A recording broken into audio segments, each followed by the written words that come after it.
with that, how do I use other people's financial backing to do this good work? Because they do it for tax write-offs, they do it for more credit with the government or different agencies, creative agencies, business agencies. Like, there's all type of rewards for these people with this money to bestow it upon you. You have to find those people, and they're out there. Those companies are out there, those institutions, those state agencies, federal agencies, they're out there and they're writing checks. That would just be my initial advice. Okay, I'm gonna have to look into that. Khalifa, great to meet you. Yes, sir, it's nice meeting you after a long conversation. Exactly. So I think, as he said, it's important to structure your time, because there's only 24 hours a day, but you can get a lot done. But find out where you can, what I call, plant seeds. And there might be an organization in your community where you can help them grow and get something out of that, and also brainstorm with other community leaders, in which you might be able to start your own organization that complements one that's already there. So in other words, you're planting seeds and figuring out where they'll grow, where you can harvest, and I think, just structure your time, because a lot of people, they volunteer in this one area, it sucks all their time, and that's not the big picture. What was impressive about Nipsey to me is that he had a wide vision. He wanted to make sure people had a place to go to start their business, or businessmen to talk to get advice from, or if you're a youth at risk in the community, that there's some kind of after-school program or something that you can get involved in. I mean, he was really diverse, and I think that's what's really important, because you never know which ones are going to take off. You plant a lot of seeds, but it might be that one that sprouts out of the ground with a little water and fertilizing. So I think just start volunteering somewhere, hopefully within a sea of organizations that you can kind of find out where you fit best, and then where maybe you can spark the leadership of a new one.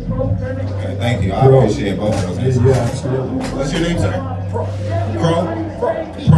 Okay, nice to meet you, sir. Thank you, man. Appreciate it.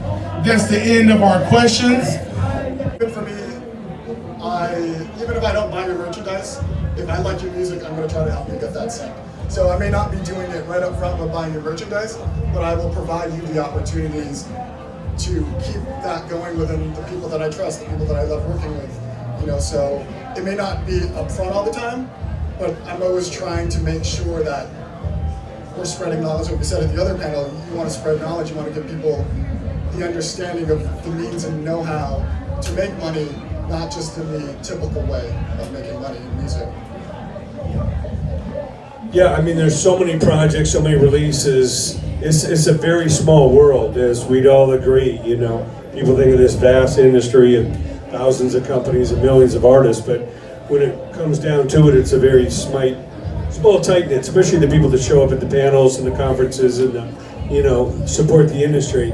And we all need each other in one way or the other. So I think, one hand helps the other, one door opens to another.